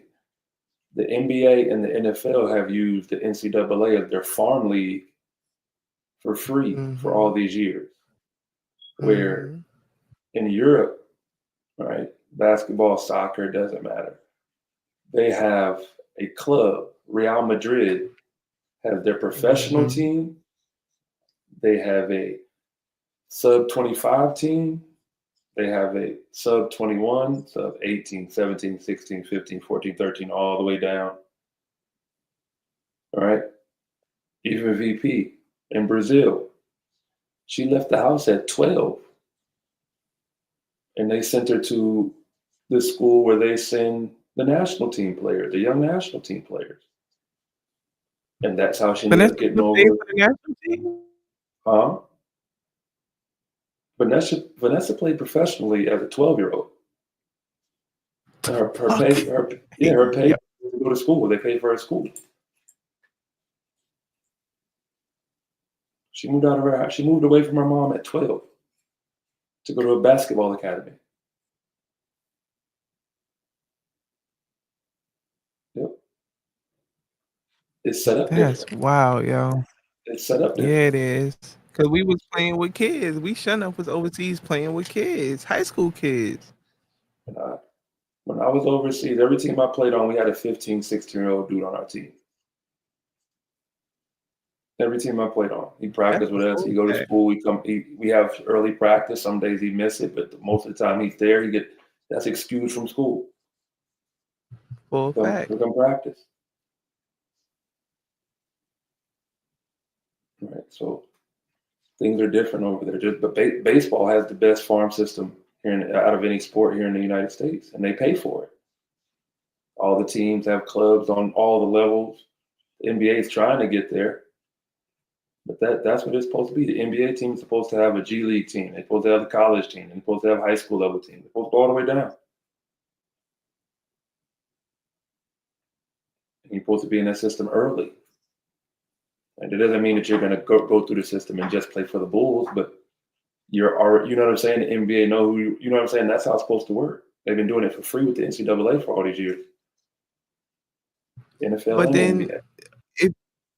if they did it like that, like say they structured it like that, where like it's an EYBL and all that stuff, and it's the best of the best, are we limiting opportunities, an open opportunity field then for Basketball is not equal opportunity. This shit is for the elite. This is not equal opportunity. If you get to a certain grade and you ain't doing this to where school and all that is in your future, or you give up on the process, it's doing what it's supposed to do. It's supposed to weed your ass out. Like my mentality with this shit is different. I tell you, when I was at GW, they recruited me and another dude. I'll drop his name, man. Ricky Lucas, right? I don't know if anybody, Ricky, oh man, Ricky, man, I apologize. But Ricky Lucas came in, and he's from Herndon, Virginia. He played in the Capital Classic. So he came into GW with a little bit more hype behind him than I did, right? We both about 6'4", both play on the wing. He's a better shooter. I'm a better athlete, and I'm meaner, just bottom line, right? I'm just meaner. So Ricky played freshman year with us. Sophomore year, he was there, and then he bounced. He transferred. I am the sole reason why that young man transferred. I made his life a living hell. There wasn't going to be a possession in practice where I didn't guard him. If he did beat me, I was going to foul the shit out of him. If we ran, I'm running right next to him. Right? One day we was playing pickup, and I'm getting after him the way I normally get after him. And Ricky was real religious, real Christian, you know what I'm saying? Good dude, man. Like I said, every time I haven't seen him, but I would apologize to him. Every time I say his name, I apologize because I really was a pinga, a dick to this dude. Like I really was, right? Like, and so this day we playing pickup, and I did something to him he didn't like, and I pushed up on him and all of that, and he got mad and he said, "Fuck you." I hauled off and slapped the shit out of him. And everybody's like, "Yo, Jay, you're going too far. Why you do that shit?" And I was like, "Man, because he don't curse. He meant that shit." Right? So I say all of that to say the dudes, I'm speaking on the dude side. I can't speak on the female side because I didn't live that life, right? Like, but on the dude side, for a guy that's not on the radar, that's gonna force its way on the radar, like I did, you ain't. I don't care nothing about everybody getting the opportunity, everybody getting the chance. That ain't what this shit is about. When you talk about that mid-major mindset and playing D1, that ain't what this shit is about. And you know that. You done got away from that and you can soften up. You sound a little, but that ain't what that mid-major mindset that ain't how we got there. That shit ain't for everybody, dog. So, the system is supposed to weed motherfuckers out. That's supposed to happen. Right? Like, and I know somebody might hear this like, "Well, you coach high school basketball. Listen, the better players are going to play. Everybody don't get to play the same amount of playing time. There are going to be girls on the roster that don't play. This is high school basketball. If I don't win, they're going to fire me. Simple. You can sit here and say, I'm all about the teaching the lessons and, the life lessons that the game teaches. I'm huge on that. But at the same time, I got to win. gotta get it. You say Can't bread and sleep. I meat. We gotta don't win, we don't eat. Like that. This shit ain't equal opportunity. I remember in my head, I think I spoke on this before. I had a huge debate with two of my homeboys before, and we were just talking about, because in my head, like, yo, if everybody worked out and put they all into it, and they put in the same amount of opportunity and time and lifting and all that, then in my head, then opportunities would open up, and it would be presented. Sometimes. Like I put in hella work. I put in hella work to get to where the hell I had to be for basketball. Like I know how many hours I spent in the gym, like religiously working out and shit. So, and that all like got me a degree and got me overseas. But in my head, I'm like, yo, if I could do this, anybody could do it. My It ain't homeboy was like, hard. nah, Jay, It's not. In my head, like college not hard. Getting a D1 scholar, it might be now because of the portal and how the world's evolving, but it's really not hard, yo. Even with the transfer portal and all this stuff that's going on now and the landscape of it changing, it's still not hard because if you don't love this shit, it ain't for you. Getting a Division I scholarship wasn't hard. You know why? Because I loved being in the gym. I loved working. It was never work to me. I was doing what I wanted to do. So if it's hard, then this shit ain't for you. Like that's the reality of it. It wasn't easy having to move and go to Virginia Beach and leave Georgia and everybody I know to go away to prep school and living in their people's house that's nasty. And they you know what I'm saying? They got a pipe bust in their floor downstairs, and the whole floor downstairs is just like soggy carpet and there's mold growing up in the house. And I got asthma. Like this is what I had to go through for the first 3 months of being in Virginia Beach going to prep school. They ain't had no board, and I was living with a nigga that was trying to be on the team. So they said, well, you're going to let all these boys from Atlanta stay at your house. So it was me, my boy Sharush, my boy Ray, my boy Dave, my boy Sylvania. Anthony, it was his house, his little brother, his mom. We all stay in this house, 2-bedroom house, 3-bedroom house. Then I leave that situation, right? Because I met my son's mother, and she see the situation. She see what I'm trying to do. She said, you can come stay with us. That's how my baby got here. Right? That's how my baby That got in-house, here. Right? that rollover. Mm-hmm. But at the same time, she going through things. Rest in peace, Mom. Miss Joanne, miss you, love you. My son's grandma, miss you, love you. She was going through things, you know what I'm saying? So I'm having to call home for money to feed me, my girl, who's pregnant with my child, right? At 18 years old, I'm going through this. Her sisters, Kanife, rest in peace, baby. Sissy, right? Like at 18 years old, this is what I'm doing. Away from preps, away from the crib for the first time. Away from the crib for the first time, 18 years old. So yeah, don't tell me about, oh, we cutting it now. This shit is for who going to go get it. If you're going to go get it, then okay, it ain't gonna be hard because you're doing what you want to do. You in the gym, you're getting shots up, you're going to lift. Yeah, your body hurt, but you want that motherfucker to hurt because that means you're getting stronger. That mean that muscle memory kicking in. My grandma getting old, right? Every time she see me to this day, she would be like, baby, your right side of your body is bigger than the left side of your body. And she can't figure it out. I said, Grandma, when I was trying to get drafted and they said I had to become a shooter, I'm getting up 2,000-3,000 shots a day so that I can make 1,000. That's why the right side of my body is bigger than the left side of my body, because I keep doing this motion over and over and over and over. So yeah, my right side of my body is more defined than the left side of my body. Yup.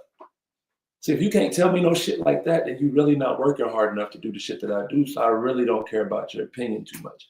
That's the problem I have with coaching kids, because they parents want to come talk to me, and you ain't really about this life. And you're not going to let me really show your kid what this life is like. You're not. But you want to talk to me about winning championships. So you got a different type of coach.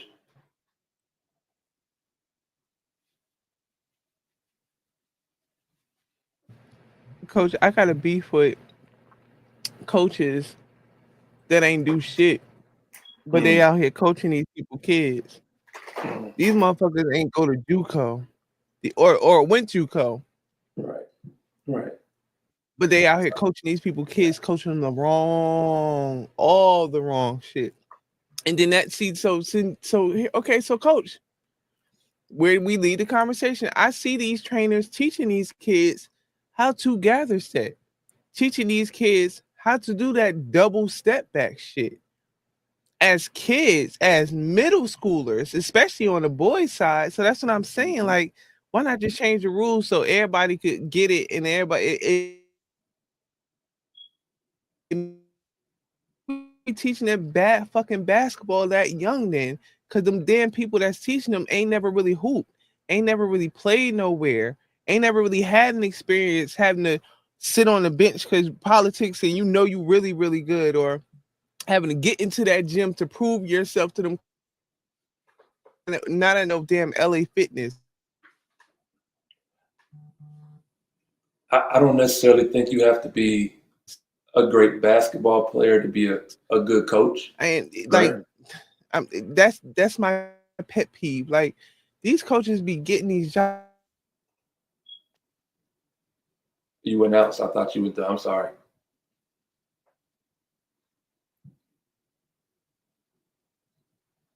I'm done, coach.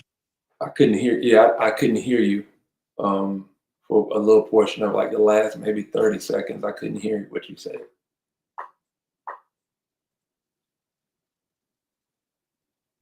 That shit was a rant. It wasn't important. What you got, coach? So I don't really think you like. Yeah, I know a lot of good coaches are former players. I don't necessarily think you have to be a player to be a good coach, but you have to put the work in, right? Like, if you ain't never really done anything with basketball, you ain't really put the work in to watch film, you ain't going to no seminars, you ain't, you know what I'm saying? And yeah, you ain't got no business coaching, right? Because I know some players who played a lot of basketball, but they would make terrible coaches, and they're just not suitable to be a coach. And a lot of them know that. A lot of guys know, like, hey, coaching ain't for me, right?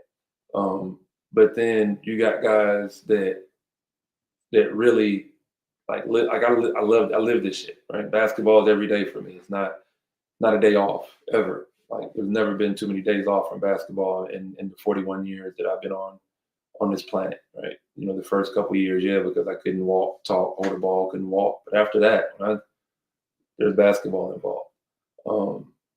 These trainers, and I've trained. Now you'll get a kid in every now and then.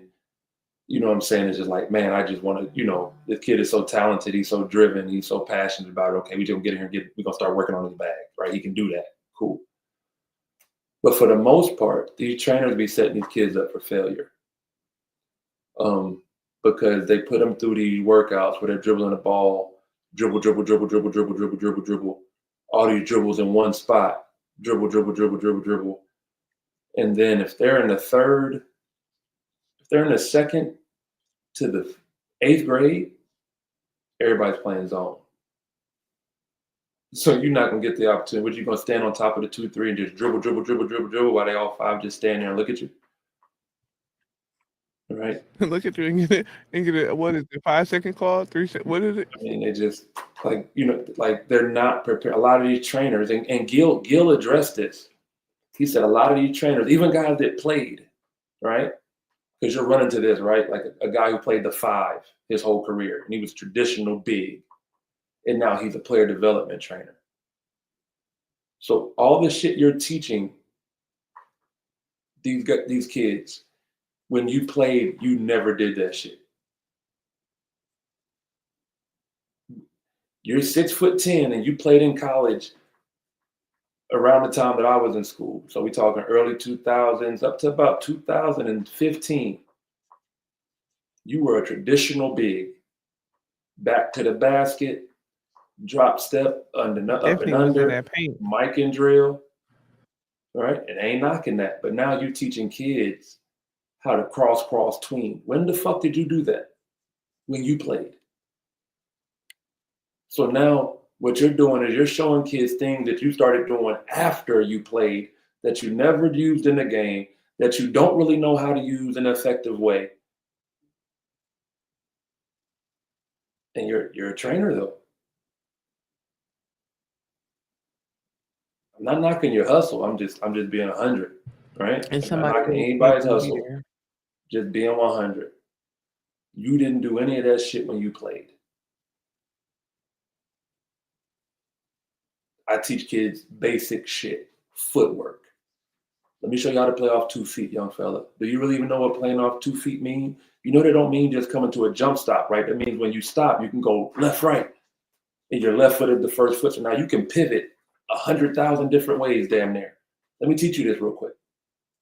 Let me teach you how to catch this thing right off this L cut and reverse pivot rip through, get to the basket. Now let's go rip through, reverse pivot, rip to the basket, one dribble pull up. Now let's go reverse pivot, rip through, one dribble step back. We ain't taking no more than 3 dribbles. Why am I teaching you anything other than that? If you're playing high school, college basketball, I just told you, if a kid comes in and he's really, really, really special, good night. Good night. If he's Night, really friend. special, right? Then we can talk some other. We can get in a bag and we can start playing around toward the end. But I know what you need to play at the Division I level. You need to be able to play in 3 dribbles or less. You need to be able to get to your shit in 3 dribbles or less. If you ain't got that, swing it. Unless you're that guy. Everybody's not that guy, but everybody's training like they're that guy.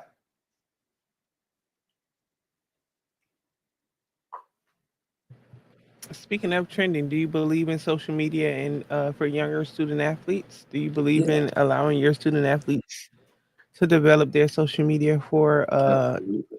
for recruitment purposes? Absolutely. Absolutely. They have to do it. They have to keep, I ain't gonna say they have to do it, but they need to, if they're on social media, they need, as the coach, I need to kind of monitor what they're doing because they are representation of the program, right? Like, situation where a young lady or somebody, says something on social media about another sports team at the school. These are situations that have happened. All right. So yeah, if they're on social media and they're part of my team, then yeah, I'm monitoring it. Yeah, I do follow them. Yep. I make sure what they're putting. We've had situations where we won some games, and I had some young ladies post some stuff, and I was like, hey, do me a favor, take that down, right? Like we don't provide bulletin board material for other teams, right? Like I'll see they'll post it, I'll shoot them a message. Hey, that's not that's not the way we want to go in this program, right? Like we don't want to give them any motivation for next time we got to play them. You know, they post a video and they got I post a video and they got a Sexy Red song playing, talking about brown booty holes and all that. Baby girl, post that same video, but let's change that song. Right? Like let's get a different song on there. Ain't no recruiter gonna want. You know what I'm saying? Like we like I get it. It's the generation, that's the music. I get all of that. But yeah, nah. You represent the program. That's not it. I even had to tell my son that one time.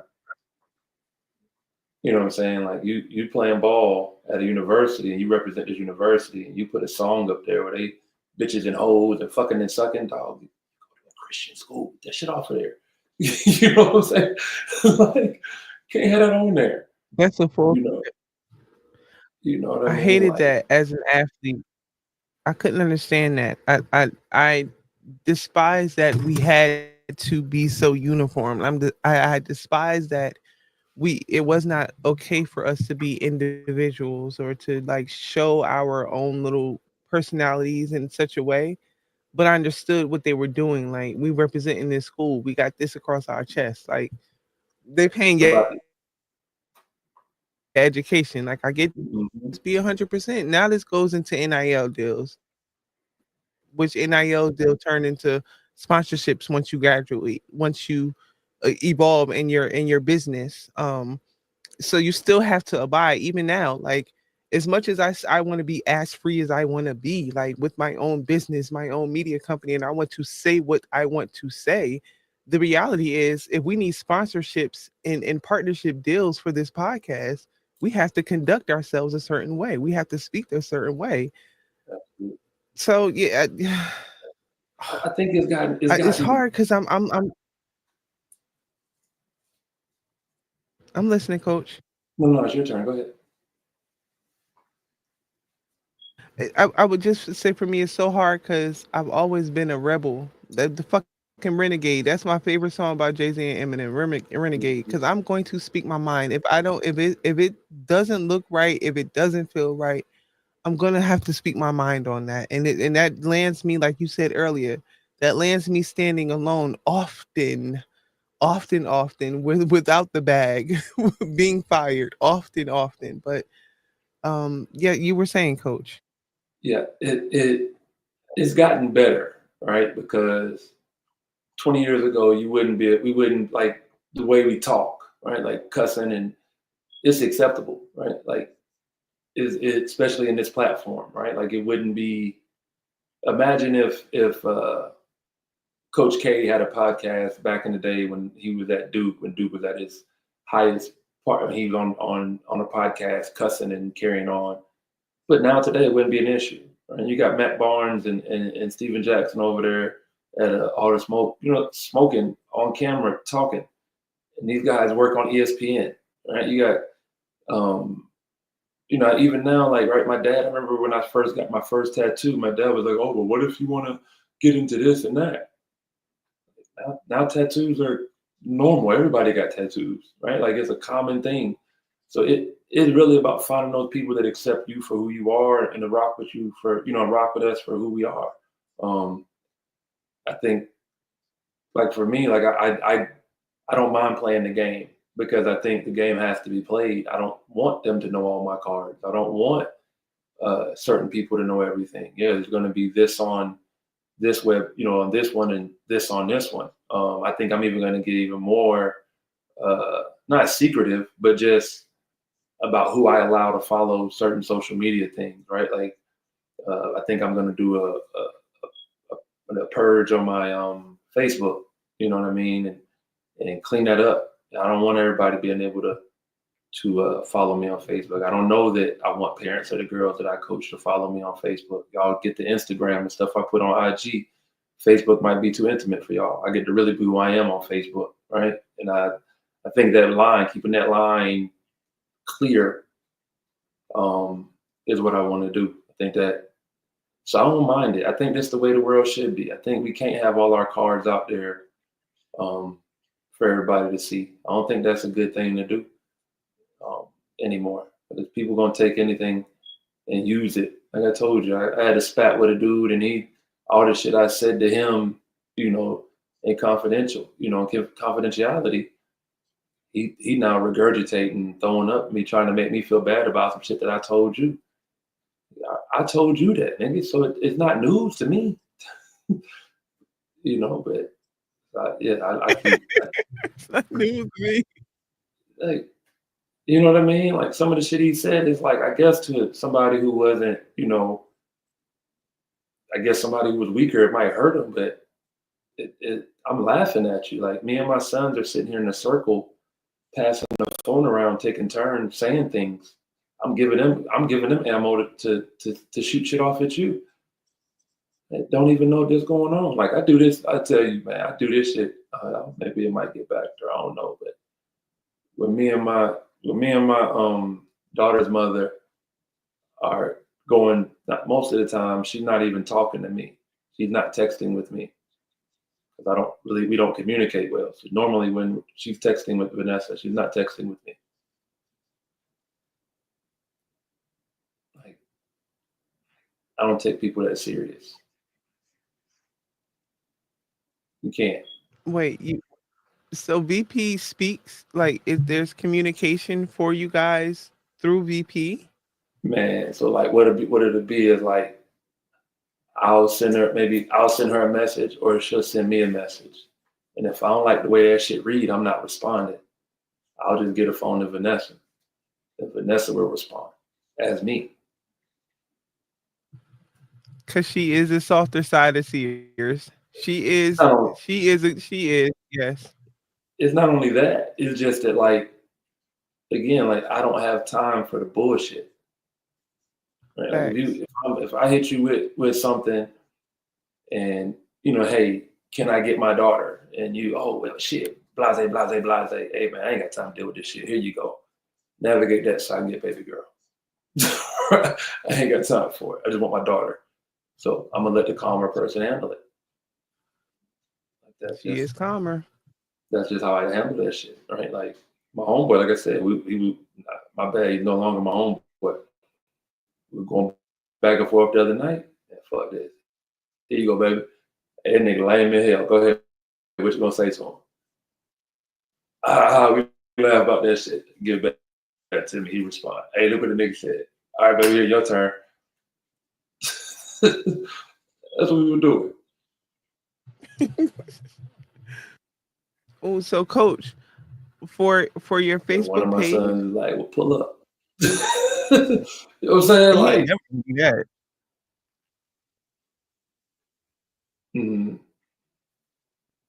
I was suggesting for your Facebook page and anybody else who's out there that no, might be he made having, it very clear all he was doing was talking shit. He didn't want to do nothing beyond that. I said it too, like, man, you know, because at this point we grown. Who really fighting at a grown ass age? Like, I got a story time. I'm gonna tell that shit later, but that shit aggravates the hell out of me. I actually was in a situation like that shit. Like, yo, we about money. Like, we about evolvement. Like, who really putting their hands on people? Like, I it, think we like it. should, especially men. Yeah, yeah. But that's a primal thing for y'all. Like, y'all could fight and get over that shit and still be cool. Like, I got a homeboy. His homeboy literally broke his fucking collarbone. Like, I don't know if they were playing around or they had an argument or some shit like that, and it's still his homeboy to this day. I don't understand it, because if somebody breaks my collarbone, we're no longer friends. Like, in my opinion, like, I don't understand that. But men are definitely just different creatures.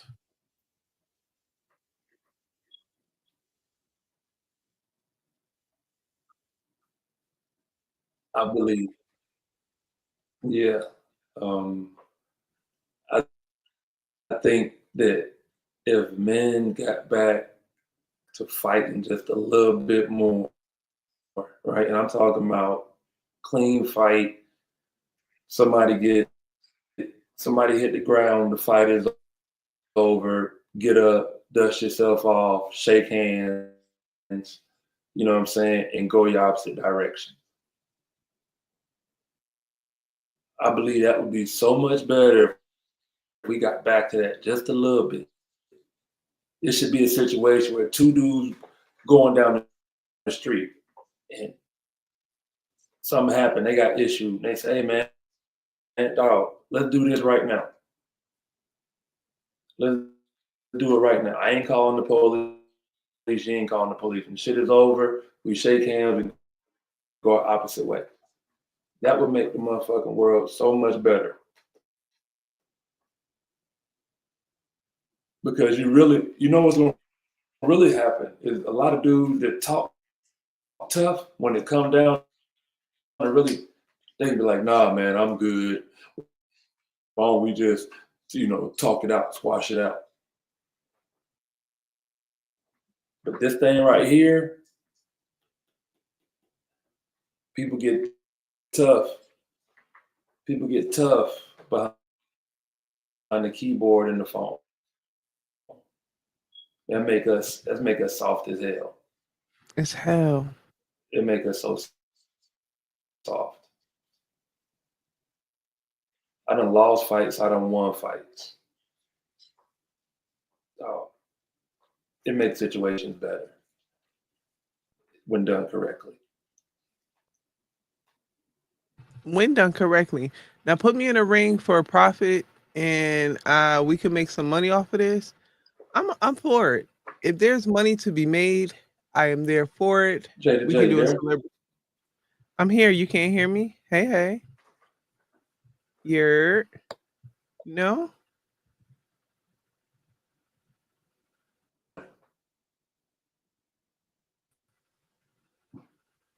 Check, check.